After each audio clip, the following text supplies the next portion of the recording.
On my 65th birthday, my daughter gave me a box containing a one-way plane ticket. "Have a nice flight," she said, while her husband just laughed. I left without saying a word. They had no idea that 2 months earlier, I had inherited $30 million, and in just a week, something would happen that they would surely regret. Before we continue, please subscribe to the channel and let us know where you are listening in the comments. I checked my phone for the 15th time that evening. No new messages. The screen's glow illuminated 3 place settings on my dining table, each arranged with the precision I'd learned over 30 years of teaching. Silverware exactly 1 inch from the plate edges. Cloth napkins folded into perfect triangles. In the center, an apple pie cooled, filling my small Sarasota apartment with cinnamon and memories. The clock above my kitchen sink ticked louder than it had any right to. Each second felt deliberate, mocking. That morning, I'd woken with something close to excitement. 65 years old today. A milestone, Georgiana had called it, 3 weeks ago when we'd made these plans. I'd dressed in my best casual clothes, the navy slacks, the pressed white shirt, and driven to the grocery store while the Florida sun was still gentle. The cashier, a young woman with kind eyes, had smiled while scanning my items. "Special occasion? This is quite a spread." My birthday. I'd touched the small pin on my collar. "My daughter's coming for dinner." "How wonderful, 65. "Yes, a milestone," she says. She'd handed me the receipt with genuine warmth. "Well, happy birthday. She's lucky to have a dad who bakes." I'd carried those words home like a gift. "I'm the lucky one," I'd told her. The afternoon had passed in pleasant ritual. I'd pulled out Catherine's old recipe card, the one she'd written in her careful cursive 20 years before the cancer took her. My fingers had traced her handwriting. Morton's favorite apples, Granny Smith, never read delicious. And I'd followed every instruction exactly. While the pie baked, I'd wrapped the gifts I'd purchased 3 months ago. 2 watches, luxury brands, nearly $800 from my teacher's pension. Worth it, I'd thought. Worth every penny to see Georgiana's face light up. To see even Elmer manage something approaching gratitude. I'd written the cards carefully. To Georgiana, may every moment count. Love, Dad. For Elmer, to Elmer, time for new beginnings. Morton. At 4 in the afternoon, I'd sent my first text. "Looking forward to seeing you tonight." No response. At 5:30, I'd tried again. "Dinner will be ready around 7. Drive safe." Nothing. By 7:15, I'd called. Her voice on the voicemail had sounded distant, recorded months ago. "You've reached Georgiana. Leave a message and I'll get back to you." I'd kept my voice steady, casual. "Hi, sweetheart. It's Dad. Just calling to check. The dinner's ready whenever you are. No rush. I know you're busy." The beep had cut me off. "Just let me know when you're on your way. Love you." I'd set the phone down, face up beside my untouched plate. "She's just running late," I'd whispered to the empty room. By 9, the food had gone cold. I'd sat there anyway, watching the door, listening for her car in the parking lot. The wrapped gifts mocked me from the side table. I'd adjusted their position twice, as if perfect placement might summon her. At 11:47, my phone had finally buzzed. My hand had shot out, grabbed it, read the message 3 times. "Sorry, couldn't make it. We'll stop by tomorrow." No explanation, no real apology. Just those 8 words, delivered with the casualness of someone canceling a dentist appointment. I'd typed a response. "I waited all day. What happened?" Deleted it, typed again. "Is everything okay?" Deleted that too. Finally, I just left it on read. The silence that followed felt different than the silence before. This one had weight, texture. This one changed things. I'd stood slowly, walked to the pie with its 65 unlit candles. I'd planned to light them when she arrived, sing to myself as a joke, make her laugh. Instead, I'd remove them one by one, methodically, dropping each into the trash. The reversal of the ritual felt significant, though I couldn't yet name why. I'd wrapped everything then, put the food in containers, folded the napkins, wiped down surfaces that didn't need wiping. Then I'd retrieved the old photograph from my bookshelf, 10 years old, maybe more. The 3 of us at Siesta Key Beach, Georgiana's arms around both me and Catherine, everyone grinning at the camera. The sun had been setting behind us, painting everything gold. I'd held it under the lamp, studying my daughter's face. Where had that girl gone? The one who'd begged me to make this pie every Sunday, who'd shown up at my classroom after school just to walk home with me, who'd cried in my arms when her mother died and whispered, "Don't ever leave me too, Daddy." What had happened to us? Or, the thought arrived cold and clear. What had happened to her? I'd set the photo down, face flat on the table, couldn't look at it anymore. My home office was just a converted closet, really. A desk, a filing cabinet, a shelf of books I'd taught from for 3 decades. I'd unlocked the desk drawer with a key on my keychain, moved aside old grade books and teaching awards, and pulled out the manila envelope. Inheritance documents, William Watkins Estate, read the label in the lawyer's printed text. I hadn't opened it in the 2 months since it had arrived, hadn't needed to. I'd memorized the contents. $30 million from my Uncle William's timber business, passed to me as the last surviving Watkins male. The will had been clear, the lawyers insistent. The money was mine, legally and completely.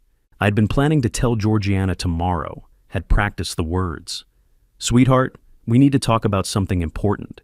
Your great-uncle William passed away, and he left us, well, he left me, but really us, something substantial. I'd been planning to give her half. My only child, my everything. I'd carried the envelope to my armchair and sat in darkness, feeling its weight on my lap. $30 million, I'd said to the empty room. 2 months I've had this news. I was going to tell you tomorrow, share it with you. The clock had ticked, the refrigerator had hummed. I was going to give you half, my only child, my everything. But sitting there, holding that envelope, I'd felt something shift, a realization settling into my bones like cold water. You don't see me as your father anymore. You see me as, what? A burden? An obstacle? My hands had tightened on the envelope. Then maybe it's time you learned what you actually lost. I'd placed it on the coffee table, both palms flat on top, and stared ahead until the sun began to rise. Morning light woke me. I was still in the armchair, still dressed, my neck stiff from the awkward angle. The inheritance envelope had slipped to the floor during the night. I picked it up, smoothed its edges, set it back on the coffee table. Every joint protested as I stood. 65 years announcing themselves all at once. The apartment looked exactly as I'd left it. Wrapped gifts on the side table, containers of food in the refrigerator, the pie under its glass dome.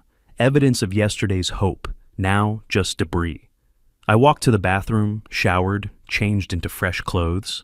Khakis today, a polo shirt, nothing special. The mirror showed a tired man, but a steady one. The drive to Bayside took 15 minutes through familiar Sarasota streets. I knew the route by heart, had driven it hundreds of times when the house at the end of it had been mine. 5 years ago, I'd signed the deed over to Georgiana. A gift, I'd thought. Security for her future. A way to say, I trust you with what I built. I parked across the street and studied the property before approaching. The lawn needed mowing, badly. I'd never let it get this long. The sprinkler head near the driveway was broken, water pooling in the grass. The shutters needed paint, white flakes curling away from the wood. And there in the driveway, gleaming like an accusation, sat Elmer's new Audi Q7. $75,000. Easy. Maybe more. I sat in my 15-year-old Honda and made mental notes of everything. Finally, I crossed the street and climbed the 3 porch steps I'd built with my own hands 17 years ago. Before I could knock, the door opened. Georgiana stood there in athletic wear that probably cost more than my monthly grocery budget. Her expression flickered, surprise, then annoyance, then something like forced pleasantness. "Dad, you're here? You said you'd stop by today." I kept my voice level. "I thought I'd save you the trip." She didn't invite me in. We stood at the threshold of what used to be my home, me on the outside. "About last night," she started. "What happened?" "Oh, Dad, work stuff came up, last minute. You know how Elmer's projects are. You couldn't send a message earlier, before 11 at night?" Her irritation sharpened. "I said I'm sorry. We're here now, aren't we?" "Well, you're here." I noted the correction, the slip in her words. "Yes, I'm here." She disappeared inside for a moment, returned with a small box. The wrapping paper was cheap, applied hastily. She handed it to me without ceremony. "Here's your birthday gift, Dad. Sorry it's late." I took it with both hands. "You didn't need to get me anything." "Of course we did. It's your birthday." I opened it slowly, peeling back tape, unfolding paper. Inside was a printed airline ticket, not in a card, not in an envelope, just loose in the box like an afterthought. I read it carefully. Orlando International. Departure. May 17th, tomorrow. 1 passenger, 1 way. Orlando. I looked up at her. 1 week at a resort. Well, the flight there. You can figure out hotels. 1-way ticket, I said quietly. Oh, is it? She blinked too quickly. Must have been the website. You can book the return whenever. The lie hung between us like smoke. Happy flight, Dad. I searched her face for something. Regret, affection, recognition of what she'd just done. Found nothing. Happy flight, I repeated softly. You'll love getting away. You've been cooped up in that apartment too long. Have I? Absolutely. Retirement should be about adventures. Adventures, yes. Footsteps sounded from inside the house. Elmer appeared from the hallway, barefoot on my old hardwood floors. He wore designer jeans and a Rolex that caught the light. $8,000 on his wrist, minimum. Mort, getting a vacation, huh? I turned to face him, let 3 seconds pass before I spoke. Elmer, time to see the world, man. Plane leaves tomorrow. You'll love Orlando. Disney, beaches, all that. I taught American history for 30 years. I know what's in Orlando. He laughed, genuinely amused. Right. Professor? Well, now you can see it as a tourist instead of just talking about it. My voice dropped. I never just talked about anything. Something in my tone made his smile falter, just for a second. Then it was back, wider than before. I folded the ticket carefully, 3 precise creases, each pressed with my thumbnail. The way I used to fold papers for filing. I slid it into my shirt pocket, patted it twice. Thank you for the gift, Georgiana. I turned toward the steps. Dad, we'll call you later this week. I paused, didn't turn back. Will you? Of course. Have a safe flight tomorrow. Thank you for the gift, Georgiana. You're welcome. Enjoy. I will. I walked down the steps, across the lawn I used to mow every Saturday to my car, each movement measured, controlled. I didn't look back until I was behind the wheel. In the rearview mirror, I saw them still standing in the doorway. Georgiana said something to Elmer. He laughed. My hands gripped the steering wheel. They were trembling, but not from fear or sadness. This was something else, something colder, something that felt like clarity distilled into physical force. I started the engine, checked my mirrors, pulled away at exactly the speed limit. They wanted me gone, believed they'd succeeded in dismissing me, probably thought I'd get on that plane tomorrow, drift away to Orlando, maybe never come back. An obstacle removed, a burden lifted. What they didn't know, what they couldn't imagine, was what I carried in the safe back at my apartment. The envelope they'd never seen. The 30 million reasons they'd just made the worst mistake of their lives. I drove through morning traffic, already thinking 3 moves ahead. They wanted me gone. They'd get their wish. But not the way they imagined. I didn't drive straight home. My hands gripped the steering wheel while I navigated through downtown Sarasota, past the bay where sailboats drifted in afternoon light, along streets I'd known for 30 years. The one-way ticket sat in my shirt pocket like a stone. My mind kept replaying the confrontation. Georgiana's false smile, bright, empty, practiced. Elmer barefoot in my house, that Rolex catching sunlight, his casual contempt dripping from every word. Time to see the world, Mort. The way he'd said my name, clipping it short, refusing the respect of Morton or Sir. A one-way ticket to Orlando, not Paris, not California. Orlando, 45 minutes away. They didn't even want me gone, just out of sight, out of the house. I pulled into Bayfront Park, chose a spot facing the Gulf. The engine ticked as it cooled. I retrieved the ticket from my pocket, unfolded it, studied the details again. Flight 2847, MCO, May 17th, 06:45 a.m. one way. One way, I said to the empty car. $30 million in my account, and my daughter gives me a one-way ticket to Orlando. The absurdity cut deeper than the cruelty. I refolded the ticket along its original creases, placed it in my glove compartment, not throwing it away, saving it, and closed the compartment with a decisive click. Evidence. I was already thinking in terms of evidence. 20 minutes later, I climbed the stairs to my apartment. Second floor, Building C, Unit 207 of Pelican Point Apartments. $1,100 a month for a one-bedroom place I'd chosen because it was close to Georgiana, close to family. The proximity felt like a mistake now. I unlocked the door, set my keys in the small dish by the entrance, habit from teaching, everything in its designated place, and walked to my kitchen. The apartment looked exactly as I'd left it, clean, orderly, temporary. Even after 5 years, I'd never fully settled in. Part of me had always expected to be welcomed back to the family home for dinners, for holidays, for lazy Sunday afternoons. That expectation felt foolish now. I made coffee with mechanical precision, ground the beans, medium roast from Sarasota Coffee Company, measured 8 ounces of water, set the French press timer for 4 minutes. While waiting, I stood at the kitchen window overlooking the parking lot, not really seeing it. "Happy flight, Dad," her voice replayed in my head.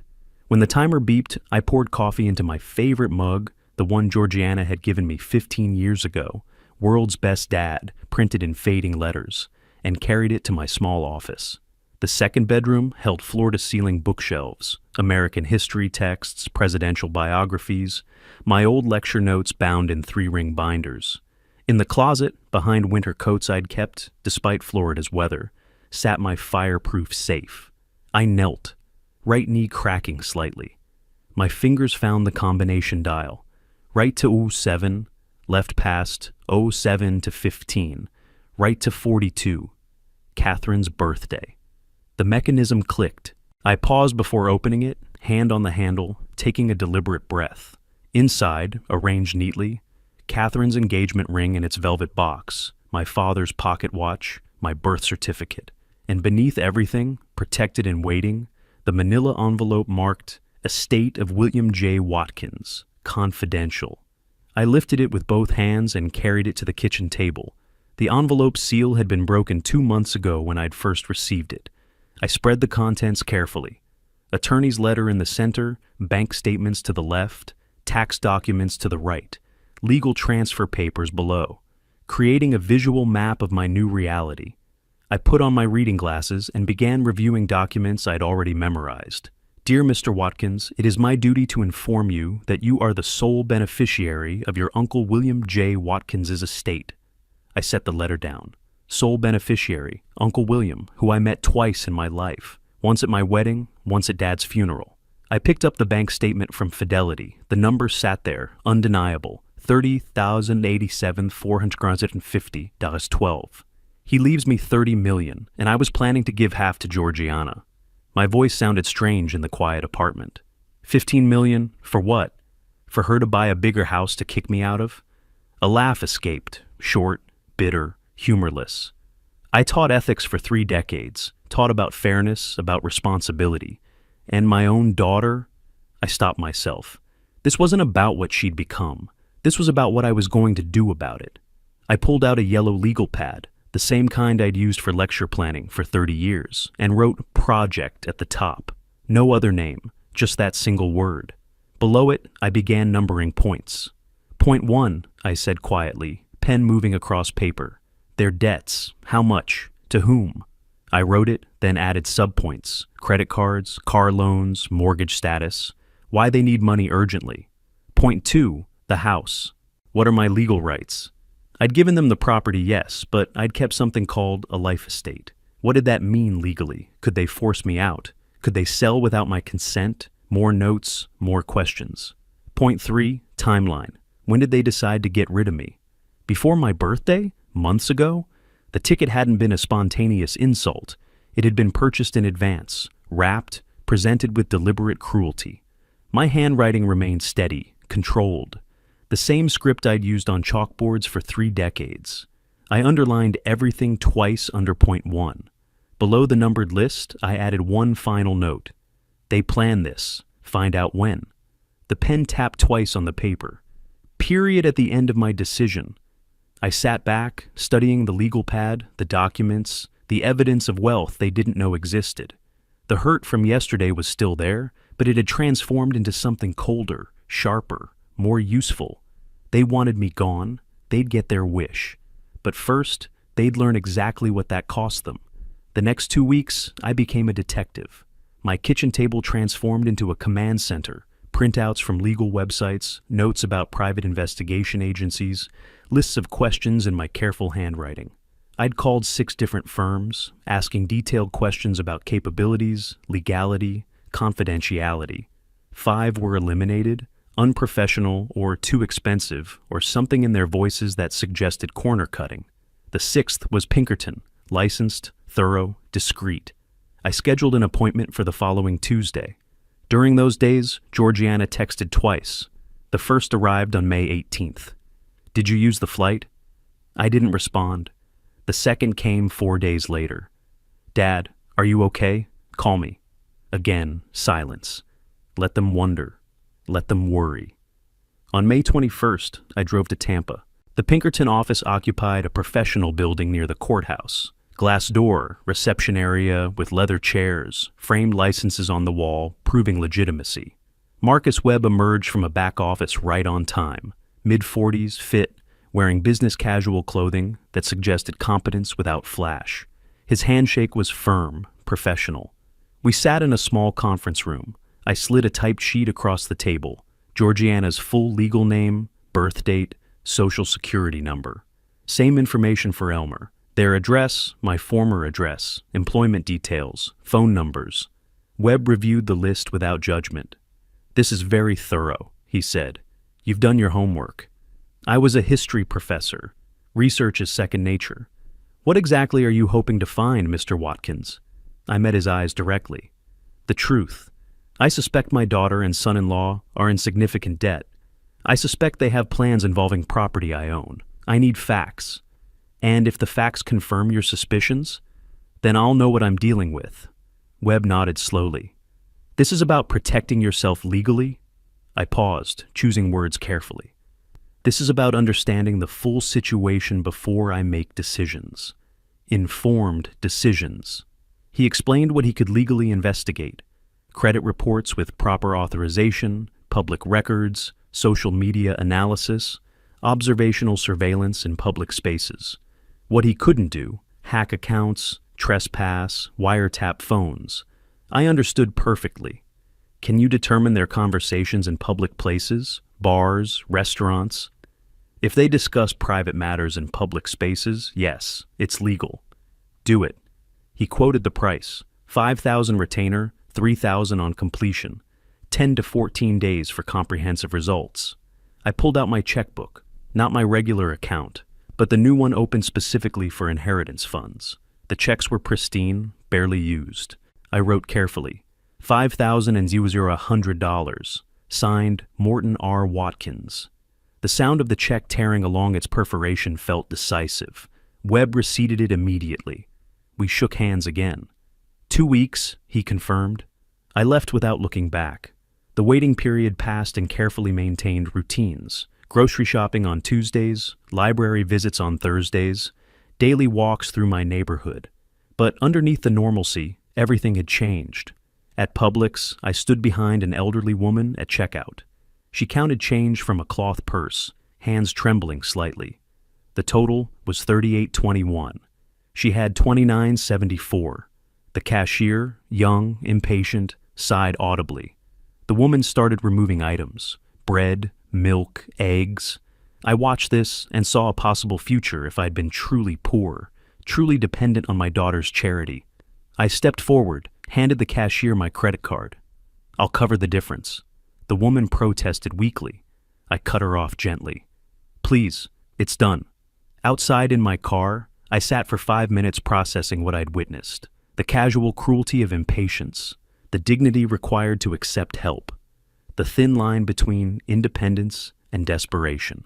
At Selby Library, I checked out books about elder financial abuse, family law, property rights in Florida. The librarian read the titles as she scanned them. "Heavy reading. Research project?" You could say that. Her concern showed in her expression. "Everything all right? Some of these are about elder abuse." I met her eyes, managed a small smile. "Just educating myself. Prevention is better than cure. If you ever need resources, community services, I appreciate that, truly. But I'm fine. Just interested in the subject." She didn't look entirely convinced. Well, knowledge is power. I picked up the books. Yes, it is. Georgiana texted again on May 25th. This silence is childish. I set my phone down without responding. 5 days later, another message. Fine, whatever, good. Let her stew in uncertainty. On June 4th, my phone rang. Webb's voice carried a certain weight. Mr. Watkins, we've completed the investigation. Can you come to the office? I think you'll want to see this in person. The tone told me everything. I drove to Tampa immediately. Webb spread documents across the conference table like a prosecutor presenting evidence. Credit reports showing red flags everywhere. Bank statements, legally obtained through their careless privacy settings. Loan documents, payment histories. Your daughter and her husband have $180,000 in combined debts, Webb said, watching my reaction. I showed none. Breakdown? He listed it methodically. $45,000 in credit card debt across 7 cards, $75,000 car loan on Elmer's Audi Q7, $35,000 in home improvement loans, $25,000 in personal loans. They're making minimum payments, Webb continued, barely surviving financially. 1 missed payment from serious consequences. I absorbed this information silently. There's something else. Webb picked up his phone, cued an audio file. I spent 3 evenings at Sharky's bar, where Mr. Clarkson meets friends on Tuesdays. He talks, a lot. He pressed play. Bar noise filled the room. Laughter, clinking glasses, muffled conversations. Then Elmer's voice cut through, clear and unmistakable. Mort's taking a permanent vacation. Got him a one-way ticket, man. He'll figure it out. Male laughter. House is worth $850 easy. Mortgage is only $250 left. We'll clear $600 after everything. Another voice, indistinct. He know? Elmer again. Nah, he won't fight it. Old guy's got nothing. Pension barely covers his apartment. He's an anchor, man. Finally getting that weight off our backs. More laughter. Webb stopped the recording. I sat perfectly still. Can I have a copy? Flash drive or email? Flash drive. 2 copies. Webb made them while I waited. I placed both in my shirt pocket, buttoned the pocket shut. This is admissible? I asked. In civil court, yes. He's in a public place. No expectation of privacy under Florida law. When was this recorded? May 23rd, Tuesday night, approximately 9 p.m. I calculated quickly. 1 week after my birthday. 1 week after the ticket. You want my professional opinion? I looked up. Please. They've been planning this for a while. This wasn't a sudden decision. The ticket was step 1. What would be step 2? Webb chose his words carefully. Based on their conversations, their financial pressure, their timeline, I'd say they're waiting for you to leave town, then filing to sell the property. They'd argue abandonment, life estate forfeiture. I stood, collecting the dossier, the flash drives, the evidence of betrayal reduced to paper and digital files. Thank you, Mr. Webb. You've been thorough. I pulled out my checkbook again, wrote the final payment, $3,000. At the door, Webb spoke once more. What are you going to do? I turned back, meeting his eyes. Make sure they don't get step 2. In my car, before starting the engine, I allowed myself 1 moment. I placed both hands on the steering wheel and closed my eyes. When I opened them, any remaining doubt had vanished. They hadn't just hurt me. They'd planned to erase me. The recording played in my mind, finally getting that anchor off our backs. An anchor. $30 million in my account. And my daughter's husband called me an anchor. I started the car and drove back to Sarasota with absolute clarity. They wanted freedom from their burden. They'd get it, just not the way they imagined. The morning after receiving Webb's report, I sat at my kitchen table at 7:55, watching the clock. The detective's dossier lay spread before me like evidence at a trial. At exactly 8 o'clock, I dialed. Stanford and Associates, Property Law. How may I help you? The receptionist's voice was professional, efficient. I need to consult with Mr. Stanford regarding life estate property rights and potential gift revocation. It's somewhat urgent. A pause. Keyboard clicking. Mr. Stanford has an opening this afternoon at 3. Would that work? I wrote it on my legal pad. 3 p.m., Stanford. Perfect. The legal machinery had begun moving. At 2:45, I arrived at the law office, downtown Sarasota, 10th floor, floor-to-ceiling windows overlooking the bay. 15 minutes early. Old teaching habit. Roy Stanford emerged from his private office right on time. Mid-50s, silver hair, Brooks Brothers suit, handshake that conveyed both confidence and assessment. We sat in a conference room with a view of sailboats drifting in afternoon light. I laid out the documents methodically. The deed transfer from 5 years ago. The life estate clause I'd retained. The one-way ticket still in its protective sleeve. The detective's comprehensive findings about their debts and recorded conversations. Stanford took notes, asked clarifying questions, never showed shock, just professional evaluation. You gave them the house outright 5 years ago? Yes, I wanted to help. I thought we were family. He examined the life estate clause. But you retain these rights. Smart. Why? My attorney at the time insisted, said I needed security. I didn't think I'd need it. Stanford looked up. You need it now? This clause is your leverage. They can't force you out legally. They're trying anyway. He tapped the one-way ticket. This is constructive eviction, combined with their financial motive. His finger moved to the debt breakdown. You have grounds for complete gift revocation. Can I really take the house back? With proper legal procedure and this evidence? Absolutely. He leaned back. The question is, do you want to? I considered my answer carefully. I want options. I want them to understand there are consequences. Stanford nodded slowly. Then he stood, walked to a whiteboard, and drew diagrams. The teacher in me appreciated the method. Life estate means you retain the right to occupy the property until death. They own it, but can't force you out or sell without your consent. Arrows showing my retained power. If you can demonstrate they're constructively evicting you, making conditions untenable, forcing you to leave, you have grounds for revocation. Is a one-way ticket evidence, combined with their debt situation and stated intention to sell? Absolutely. It establishes motive and action. We spent 2 hours developing strategy. First, establish constructive eviction. Second, prepare revocation documents but don't file yet. Hold them as leverage. Third, change my will immediately. Fourth, protect the inheritance. Stanford suggested something else. There's another option, non-legal but effective. I'm listening. Make the inheritance public. Media interview, local news, talk about your unexpected windfall. I frowned. Why would I do that? Because right now, they think you're powerless. They're waiting for you to leave so they can sell your house. If they discover you have $30 million, understanding dawned. They'll panic. They'll realize they miscalculated. Exactly. It's psychological warfare, not legal action. Perfectly legal. Might even be therapeutic. I felt a slow smile form. They'd see it on television. They would. How they react tells you everything you need to know about their real motivations. The next 3 weeks became a carefully orchestrated series of legal actions. 1 week in, I met with Emily Chen, Stanford's estate specialist. Young, efficient, sharp-eyed. Your current will leaves everything to your daughter Georgiana. You want to change this? Completely. And the new beneficiary? I'd thought about this carefully. A foundation for elder abuse prevention. I'll call it the Catherine Watkins Foundation.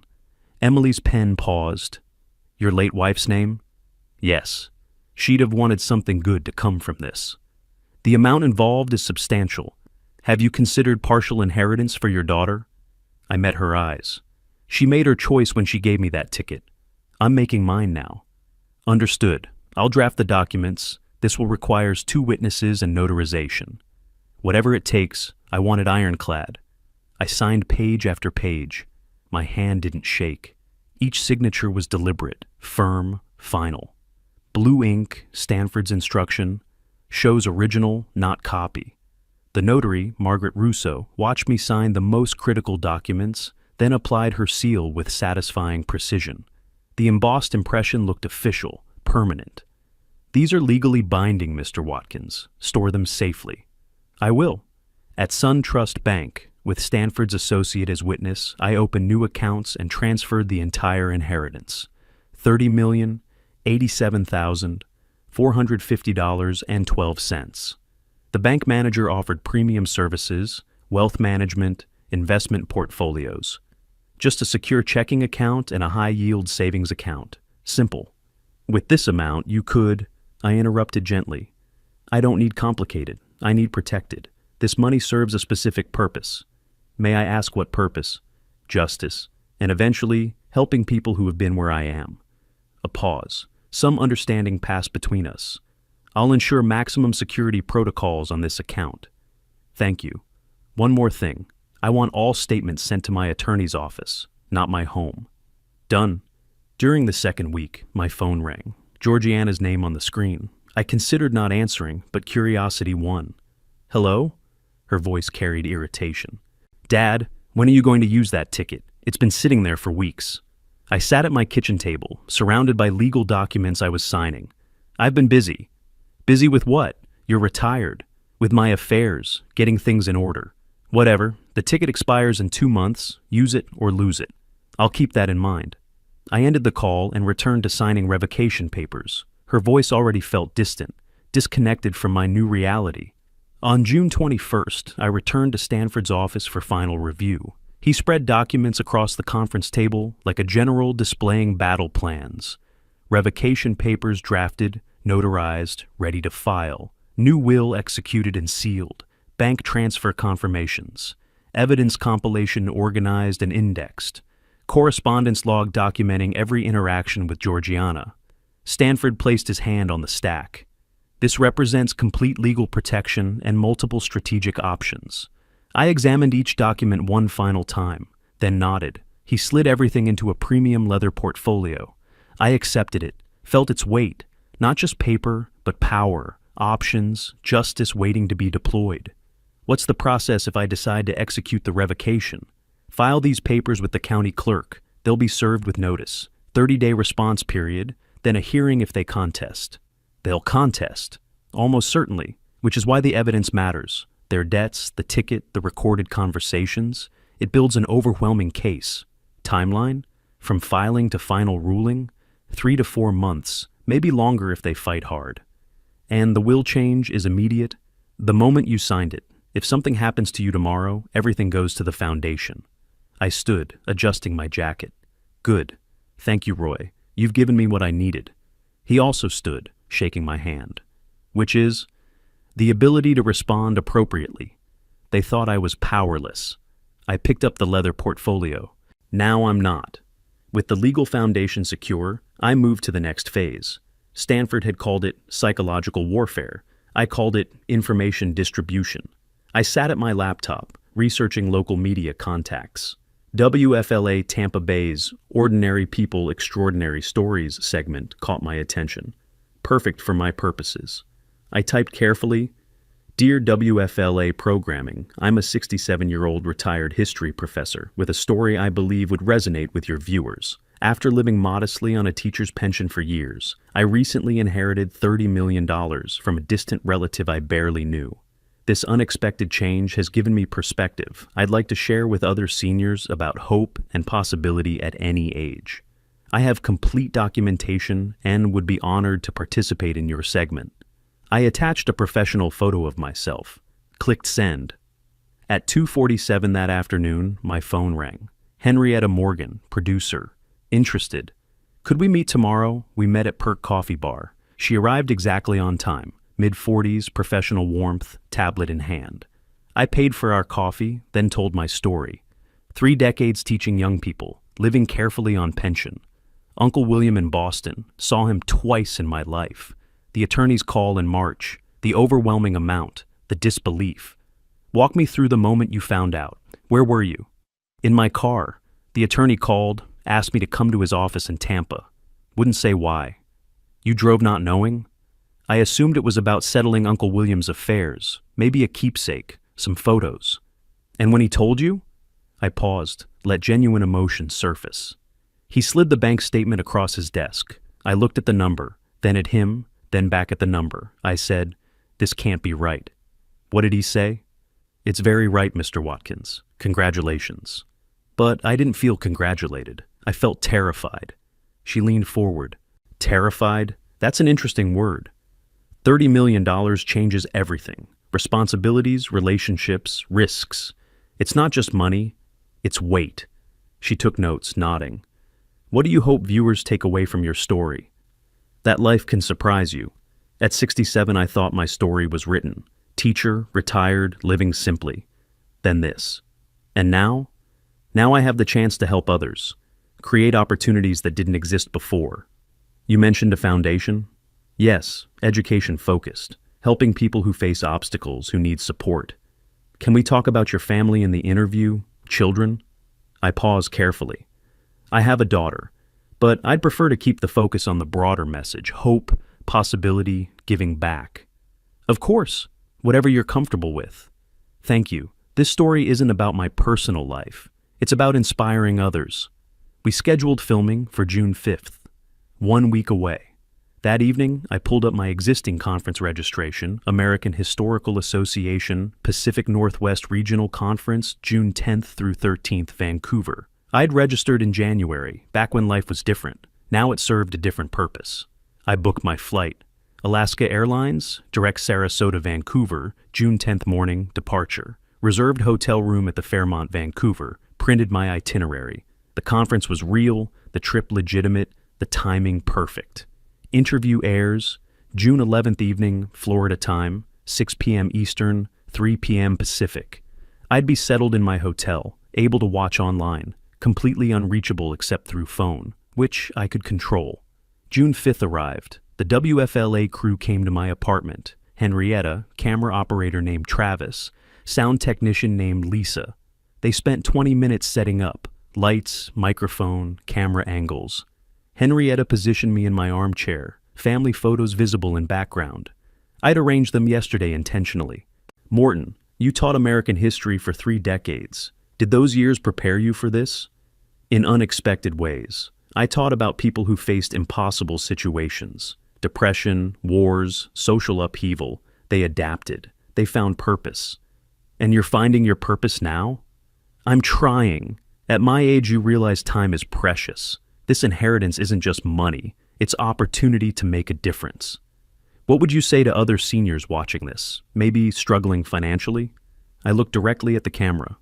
Don't give up. Life has chapters we haven't read yet. I lived modestly for years, thought that was my story's end. Then everything changed.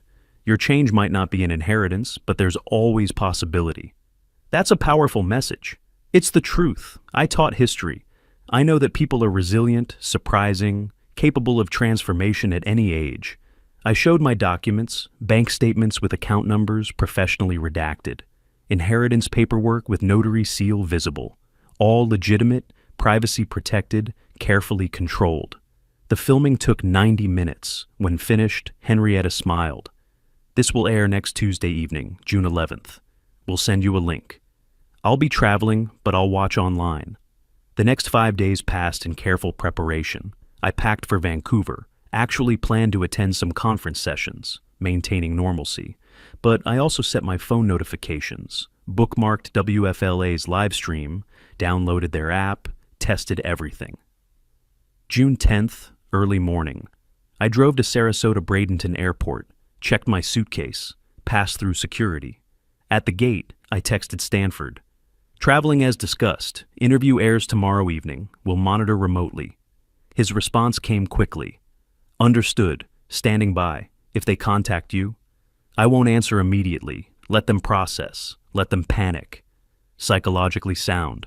Though as your attorney, I should note you're under no obligation to respond at all. I know, but eventually I'll respond. On my terms, my timeline. Keep me posted. The revocation papers are ready when you are. Thank you, Roy, for everything. I boarded flight AS714, found my window seat, watched Florida disappear below. Tomorrow, everything changed. Today I was just a retired professor going to an academic conference. I checked into the Fairmont, Vancouver that afternoon. Room 1847, 18th floor, city view. Unpacked efficiently. Set up my laptop on the desk facing the window. Tested the hotel Wi-Fi, strong signal. Confirmed WFLA stream worked. Set volume to comfortable level. Positioned my phone on the desk beside the laptop. Charger connected. Pulled up Georgiana's contact, not to call, just to see it there, ready to receive her inevitable panic. At the conference registration, I ran into Professor Williams, a colleague from years ago. Morton, didn't expect to see you here. How's retirement treating you? Better than expected, actually. Keeping busy. Still writing? Not academically, but working on some projects, personal ones. Good for you. So many retirees lose purpose. You seem energized. I managed a slight smile. I've found new purpose recently. Unexpected developments. Mysterious, I like it. Dinner tonight? Actually, I have something scheduled this evening. Tomorrow? Sure, see you then. June 11th. I attended the morning keynote, took notes, participated in discussions. Normal academic behavior. But my real focus was elsewhere. At 2 o'clock Vancouver time, 5 p.m. Florida, I returned to my hotel room, set up my laptop, opened the WFLA live stream, adjusted the volume. My phone sat beside it, silenced, waiting. I'd positioned myself 2,500 miles from the explosion I was about to trigger. At 2:45, I settled into the desk chair, checked the stream one more time, working perfectly. At 3 o'clock exactly, 6 p.m. in Florida, the Ordinary People, Extraordinary Stories opening credits began. I took a breath. Somewhere in Sarasota, my daughter was about to discover that the powerless old man she'd dismissed as an anchor had $30 million she knew nothing about. The segment began. My face filled the screen. And I pressed play. At precisely 3 o'clock Vancouver time, the WFLA stream loaded on my laptop. The Ordinary People, Extraordinary Stories logo appeared with its uplifting music. I sat motionless in the desk chair, hands folded, phone on silent 6 inches to my right. I'd been waiting for this moment for weeks. Henrietta Morgan appeared on screen, professional and warm. Life can surprise us when we least expect it. Tonight's story is about second chances and unexpected blessings. Cut to my face, my apartment in the background. I watch myself begin telling the story, seeing it as Georgiana would see it, her father, whom she dismissed as a poor burden, speaking calmly about millions of dollars. Morton, when did you learn about the inheritance? March 15th, an attorney in Boston called. My Uncle William had passed. And you hadn't been close? We'd met twice in my life, once at my wedding, once at my father's funeral, but he never forgot me. 6 minutes in, Henrietta asked the key question. And the amount of the inheritance? On screen I paused. I'd timed this beat perfectly during filming, then said quietly, $30,087,450. The camera held on my face, showing genuine disbelief, then cut to the bank documents. The numbers were clear even with redactions. An amount that would change anyone's life, Henrietta continued, especially someone living on a teacher's pension. I watched this revelation, knowing that at this exact moment in Florida, Georgiana was seeing this number, the number she never knew existed, the number that made the one-way ticket look like what it was, a dismissal of someone she thought was worthless. The segment ran 8 minutes, 47 seconds. When it ended with Henrietta's closing, a reminder that life's most surprising chapters can come at any age, I allowed myself a small exhale. Then I waited. 90 seconds later, my phone screen lit up. Georgiana calling? I didn't answer. It stopped, immediately started again. Text messages began flooding in. I'd set notifications to display without sound, and now they scrolled faster than I could read. Dad, is this real? Call me now. Why didn't you tell us? Dad, please call me. This is important. Then Elmer. Mort, saw the news? WTF, man? You got 30 million and gave us a hard time about the ticket? Call us back. This is serious. I read each message completely, analyzing word choice, punctuation, the progression of tone. Georgiana's first, lowercase dad, 3 question marks, 3 exclamation points, shock. Elmer's first, disrespectful nickname, inappropriate language, anger. Georgiana's third, all caps, no question mark. Demand, not question. Within 5 minutes, my phone showed 7 missed calls, 14 text messages. The desperation escalated with each message. Georgiana, we need to talk immediately. Then, please, Dad, please call. The capitalization grew more frantic, the punctuation more desperate. I sat for 10 minutes watching the messages accumulate, my phone vibrating with new attempts to reach me. Then I picked it up. I didn't call. Instead, I typed one message. Thank you for the birthday ticket. I used it in my own way. Perhaps take some time to think about your actions. I read it 3 times, measured, fair, honest. I sent it to both Georgiana and Elmer simultaneously. Watched delivered appear beneath each message. Then I navigated to settings, found the focus controls, enabled, block selected contacts, 48 hours. Added both their numbers. The action took 90 seconds. When complete, the phone went quiet. I placed it back on the desk. Screen down this time. Done. An hour later, I called room service. Salmon, rice, vegetables. The young man who delivered, name tag read Justin, was cheerful. Anything else you need tonight, sir? No, thank you. This is perfect. You here for business or pleasure? A conference. History professors, rather dry stuff. He smiled. Sounds interesting to me. I'm studying history at UBC, actually. Then you've chosen a worthy path. What's your focus? Pacific Northwest Indigenous history. Critical work. Someone needs to tell those stories properly. That's the goal. Enjoy your dinner, sir. Thank you. Good luck with your studies. When he left, I ate slowly at the desk, fork in one hand, conference program in the other. Reviewing tomorrow's schedule, 9 a.m. keynote, 11 a.m. panel on teaching difficult histories, 2 p.m. discussion on primary source analysis. Normal academic pursuits. Meanwhile, in Florida, my daughter was experiencing a very different kind of education. I finished dinner, placed the tray outside my door, and called Stanford from the hotel phone. Roy, it's Morton, using hotel line. Saw the broadcast online. Well done, professional, compelling. The response was immediate. 7 calls, 14 texts within 5 minutes. Expected. How did you reply? 1 text. Thanked them for the ticket, suggested they reflect on their actions, then blocked them for 48 hours. Psychologically devastating. They can't respond, can't negotiate, can't control. That's the idea. Let them sit with it. No resolution, no closure. When do you return? 3 days. Conference ends the 13th. I'll fly back the 14th.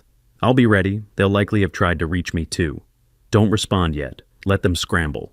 Understood. Enjoy Vancouver. You've earned some peace. After we hung up, I stood at the hotel window, floor-to-ceiling glass, 18th floor, panoramic view of Vancouver's evening cityscape. I held my coffee cup and watched lights come on in buildings across the city. I was physically in Canada, but mentally calculating what was happening 2,500 miles south. Georgiana pacing her house, my house. Elmer probably drinking. Both desperate to reach me, unable to. The distance felt appropriate, geographic space matching emotional space. I stayed at the window for 20 minutes, occasionally sipping coffee, mostly just existing in the quiet aftermath of the explosion I'd set off.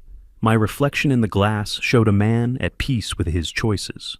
Tomorrow I'd attend academic panels about constitutional history. Tonight, in Florida, my daughter was learning what happens when you discard family like trash. I took another sip. The city lights blurred in the window's reflection. Phase 1 complete. I later learned what happened while I watched Vancouver's lights. June 12th, 7 in the morning. Georgiana sat at her kitchen table, my former kitchen, staring at her phone screen.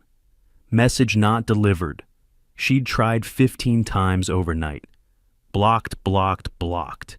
Elmer paced behind her, already agitated. We need to go to his apartment, now. They drove to Pelican Point Apartments, my rental complex. Found unit C207. Elmer pounded on the door. No answer. He tried calling again, still blocked. Next door, Mrs. Patterson emerged from C205, curious and concerned. Can I help you? Georgiana forced a smile. We're looking for Morton Watkins. I'm his daughter. Mrs. Patterson's face softened. Oh, how nice. Morton mentioned you. He's away at a conference this week. Canada, Vancouver, I think. History professors gathering. Georgiana's smile cracked. Vancouver. International, intentionally unreachable. You must be Georgiana, Mrs. Patterson continued. Morton showed me pictures. You were just a little girl in them. That was a long time ago. Georgiana's voice was tight. Do you know when he'll be back? He said about a week. Left Monday. Seemed very happy about the trip. Elmer interrupted. Did he mention anything else? Any financial news? Mrs. Patterson looked confused. Financial news? Not to me.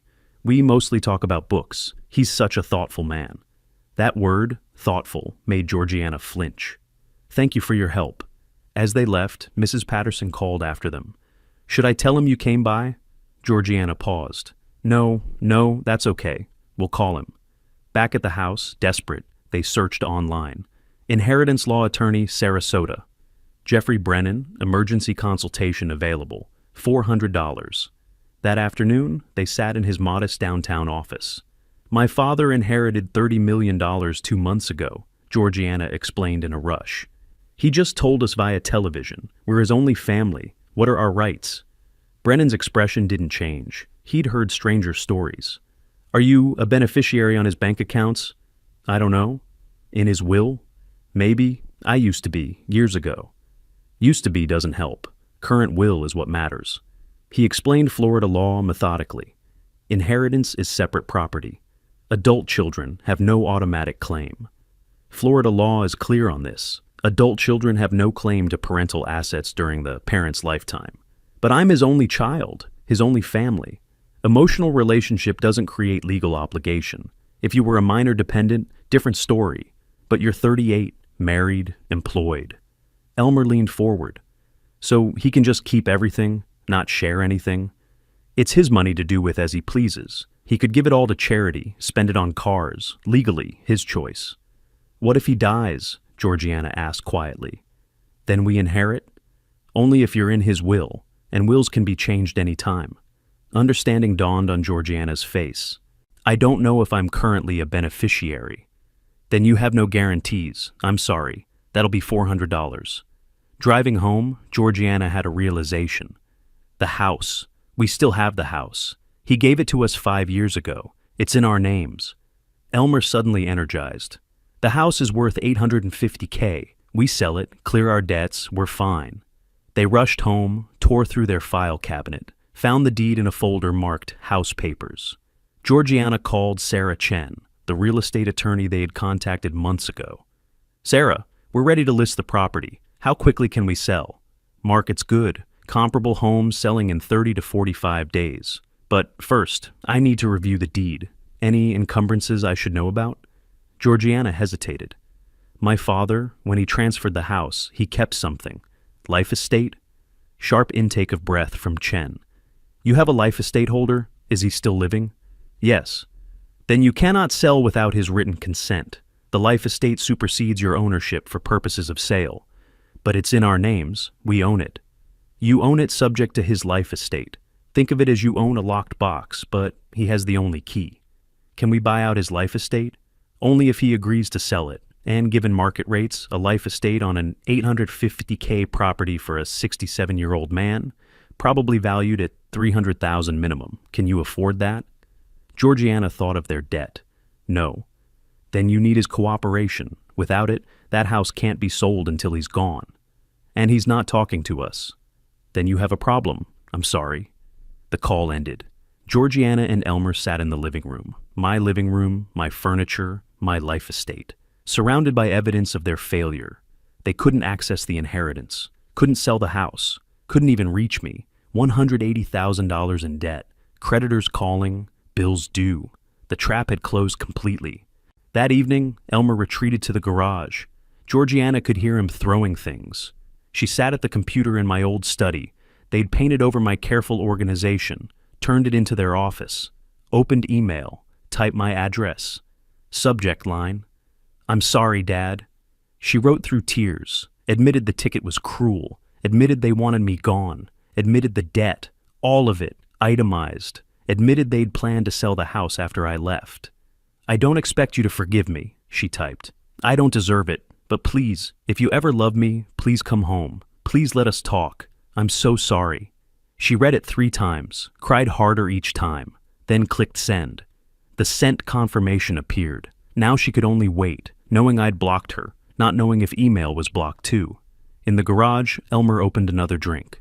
This is your fault, he said when she appeared in the doorway. Your father, your problem. My fault, you're the one who suggested the ticket. I suggested getting him out of our hair. You agreed, you handed him the box. Because you convinced me he was a burden. He was a burden, still is. Now he's a rich burden who won't help his own family. We're not his family anymore, Georgiana's voice broke. We gave up that right when we tried to throw him away. So what do? We're $180,000 in debt, bills due, creditors calling. I'm writing him an email, apologizing. Elmer laughed bitterly. You think sorry fixes this? He went on television, Georgie. He planned this. I know. She wiped her eyes. And we deserve it. She left him in the garage and returned to the computer, checked email obsessively. No response. The house, my house, felt different now. Not theirs, borrowed, precarious. Every room held evidence of my former life. The kitchen I'd cooked in, the study where I'd graded papers, the bedroom where Catherine and I had slept. They'd been living in my generosity for 5 years, mistaking it for their own achievement. Now they understood the difference. Georgiana checked her phone again. 47 attempted contacts. 0 successful. Outside, in Vancouver, I was sleeping peacefully. Inside their panic, they were learning what I'd already known. That kindness withdrawn feels like cruelty. That gifts can have conditions. That family is earned, not assumed. And that $30 million changes everything, especially when you don't have access to it. I landed at Sarasota Bradenton Airport on June 21st, pulling my single suitcase through the familiar terminal. The Vancouver conference had been productive. Academic sessions, networking, normal professorial activities. But my mind had been on Florida. On June 13th, after the 48-hour block expired, I'd unblocked their numbers. 47 new messages flooded in. I read everyone, from angry to desperate to pleading. Georgiana's email had arrived June 12th. I read it 5 times in my hotel room, then forwarded it to Stanford via secure email. Dad, I'm so sorry. We were wrong. What we did was cruel and thoughtless. She'd admitted everything. The debt, $180,000, itemized. The plan to sell the house. The ticket meant to get rid of me. Even Elmer's bar conversations, though she didn't know I'd recorded them. I don't expect you to forgive me. I don't deserve it. But please, if you ever love me, please come home. Please let us talk. At baggage claim, I watched families reuniting, children hugging parents, genuine love, genuine connection. I thought about what I'd lost, what Georgiana had thrown away. I collected my bag, drove to my apartment, unpacked methodically. Conference materials went to recycling. The leather portfolio from Stanford still held all the legal documents, including the house revocation papers. I placed them on my desk beside a printout of Georgiana's email, 2 documents, her admission, my nuclear option. That evening, I typed a response. I'm back in Sarasota. We'll meet tomorrow, 2 p.m. at my attorney's office. Both of you, address below, don't be late. Send, brief, controlled, setting the terms. The next morning, I arrived at Stanford's office an hour early. You're sure about this approach? Stanford asked. You could just revoke the house now. You have grounds. I could, but she's still my daughter. She gave you a one-way ticket on your birthday. I know, and that's why there are conditions, not forgiveness. She gets one chance to prove she can change. And Elmer? Elmer's the poison, but forcing them apart isn't my role. If she chooses to stay with him despite this, that's her decision. We reviewed the agreement we'd drafted over email while I was in Vancouver, every clause carefully worded, enforceable, specific. Stanford read aloud. Condition 1. Mandatory family therapy, 6 months minimum, weekly sessions. I interrupted. Not just attendance, participation. The therapist needs to report monthly on genuine engagement. Stanford made the note. The rent? $500 is far below market, he observed. Why so low? It's not about money, it's about principle. They need to physically write a check to me every month, acknowledging who actually controls their housing. Stanford nodded, understanding the psychology. At 1:55, I watched from the 10th floor window. Georgiana's car pulled into the parking lot. She and Elmer got out separately. No interaction, obvious tension. 5 minutes later, the receptionist buzzed. Mr. Watkins, your guests are here. Stanford and I exchanged a look. Ready? Yes. We walked to the conference room. Georgiana stood when I entered. She looked terrible. Weight loss, dark circles, worn clothing. Financial pressure showing. She moved toward me. Dad, I held up a hand. Sit, please. She sat. Elmer didn't stand, didn't greet me, just glared. I sat across from them, Stanford beside me. The power dynamic was crystalline. "Thank you for coming," I began. "I received your email, Georgiana." Hope flashed across her face. "Dad, I meant every word. Let me finish." My hand rose again. "I acknowledge your apparent remorse. Whether it's genuine, time will tell." Elmer leaned forward. "Apparent remorse? She's been crying for 2 weeks." I ignored him, kept my eyes on Georgiana. "Actions have consequences. You both made choices. Now we address those choices." "Whatever you want," Georgiana whispered. "Anything. Just please." I'm prepared to offer a path forward, but it requires commitment, honesty, and accountability. Are you capable of that? "Yes, absolutely." I finally looked at Elmer. "Both of you?" Long pause. "What kind of path?" I slid the agreement across the polished table. It came to rest directly between them. "Read it. Take your time. Ask questions." Georgiana picked it up with trembling hands. Elmer crossed his arms, refused to touch it. I waited, patient, no expression. "Condition 1, I said quietly. "Family therapy, 6 months minimum, weekly sessions. I'll pay. You'll attend and participate honestly." "Yes," Georgiana breathed. "Of course." Condition 2, "Elmer, you'll find full-time employment within 30 days and keep it for 1 year minimum. That's non-negotiable. Stability, responsibility, contribution." His jaw clenched. "I've been looking for work." "Then you have 30 days to succeed." Condition 3, "You'll pay me $500 monthly rent for the house." Elmer stood. "Rent? For our own house?" My voice stayed level. "My house, which I allow you to occupy. The rent acknowledges that reality." Georgiana pulled him back down. "We'll pay it. We will." I continued through the remaining terms: monthly proof of employment, therapy participation reports, good faith compliance with all conditions. After 1 year, if conditions are met, I'll review your financial situation. Consider assistance with your debts. Maybe. Maybe? Elmer's voice dripped contempt. "That's all you get. Maybe, based on genuine change, not performance." "This is humiliating." He slammed his hand on the table. "You're treating us like children." "No." My voice dropped, ice cold. "Children aren't responsible for their actions. You're adults who made adult choices. We gave you a gift, a vacation. You gave me a one-way ticket on my 65th birthday to get rid of me so you could sell my house. That's not... I have recordings of you in a bar, Elmer, telling your friends the old man will be gone soon and you'll clear your problems with the house sale." Silence. His face drained of color. "So, don't pretend this was kindness. It was calculated dismissal. This," I gestured at the agreement, "is accountability." Stanford slid 2 documents forward. Document 1, agreement to terms. Sign, comply, you have a path forward. Document 2, notice of gift revocation. If you refuse, we file today. You're in court in 30 days, evicted in 90.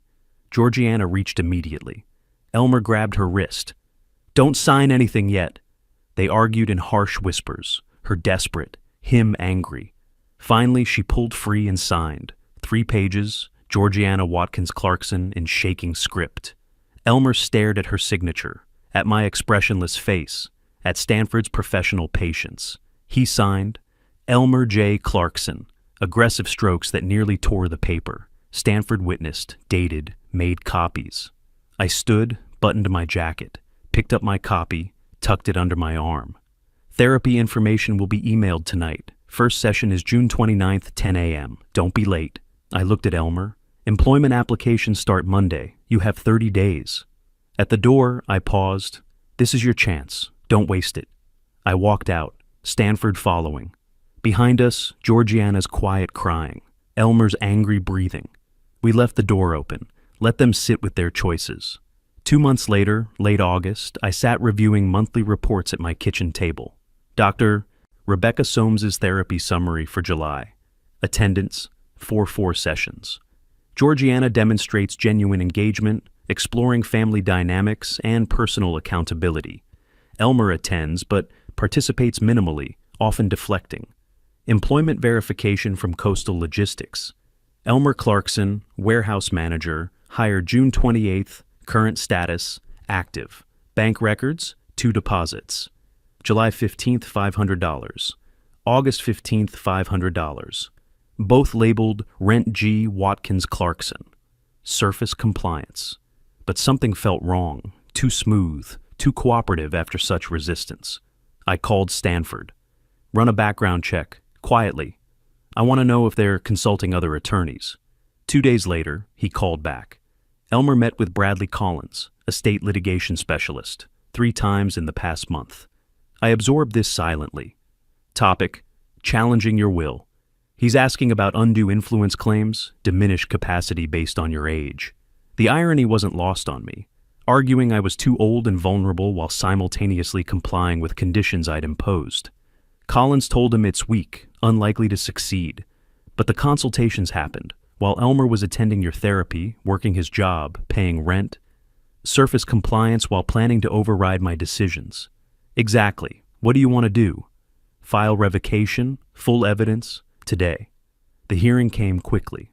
August 28th, Sarasota County Courthouse. I arrived with Stanford and a banker's box of evidence. Every piece of documentation we'd gathered over 4 months. Georgiana arrived with Jeffrey Brennan, the attorney who'd told them they had no inheritance rights back in June. Elmer looked defiant in a suit bought for the occasion. Judge Margaret Williams presided, late 50s, experienced, no nonsense. Revocation of gift deed based on constructive eviction and breach of good faith, she read. Mr. Stanford, present your evidence. For 2 hours, Stanford methodically built the case. The detective's report. The bar recording, Elmer's voice filling the courtroom. The old man's taking a permanent vacation. House is worth $850 easy.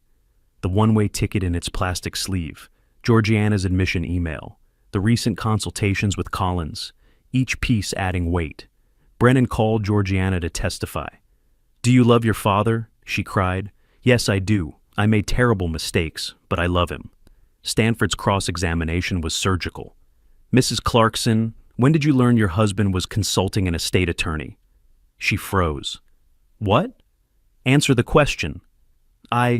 July, mid-July. And you didn't inform your father? I told Elmer to stop. I thought he would. But he didn't. He consulted again in August. Did you tell your father about July? Quietly. No. So while your father was paying for your therapy, accepting your rent, giving you a chance to prove change, you were withholding information about your husband's attempts to undermine him. Tears streamed down her face. I didn't want to ruin our chance. You didn't want to face consequences for enabling bad behavior. Again. Judge Williams reviewed the evidence for 30 minutes without speaking. Then she looked up. The original gift was made in context of family relationship with certain reasonable expectations. Those expectations, mutual respect, good faith, honoring the life estate holder's dignity, were systematically violated. Brennan tried to interrupt. Your Honor, my clients have been complying. Superficial compliance while simultaneously seeking to undermine the donor's testamentary wishes is not good faith, counselor. She looked at the evidence. The bar recording alone demonstrates intent to constructively evict. The one-way ticket demonstrates execution of that intent. The recent attorney consultations demonstrate ongoing bad faith. Gavel. Gift revocation granted. Defendants have 30 days to vacate. Court costs assessed to defendants. We're adjourned. Done. I sold the house quickly. $850,000 cash buyer, mid-September closing. The entire proceeds went to establishing the Catherine Watkins Foundation for Elder Dignity and Rights, Florida nonprofit, chartered to prevent elder abuse and support victims, her name doing good, preventing others from experiencing what I'd endured. For myself, I purchased a small cottage in Siesta Key, $425,000 from my inheritance, modest but peaceful. Oceanfront, my own space finally. Late September, I drove to the old house one final time, moving truck in the driveway, boxes lining the walk, Georgiana alone. Elmer had left 2 weeks earlier, their separation inevitable after everything. She saw my car, stopped packing, waited on the porch. I walked up slowly. Father and daughter, 2 people who used to be family. I'm sorry, she said, for everything. I know that doesn't matter now, but I am. I nodded slowly. I believe you're sorry you lost. I'm less certain you're sorry about what you did. She flinched. Maybe someday you'll understand the difference. I paused, choosing my final words carefully. I loved you as a daughter, but love without respect isn't love. It's just obligation wearing love's costume. Will I ever see you again? I don't know. Maybe when you understand what you lost, not just what it cost you. I turned, walked to my car. In the rearview mirror, she stood on the porch of the house she was losing, finally understanding what she'd thrown away.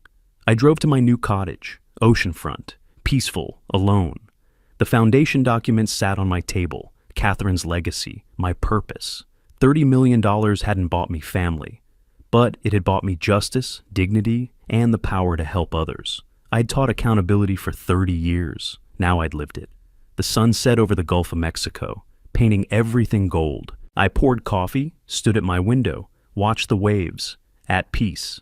If you like this story, please like this video, subscribe to the channel, and share your impressions of this story in the comments. To listen to the next story, click on the box on the left. Thank you for watching.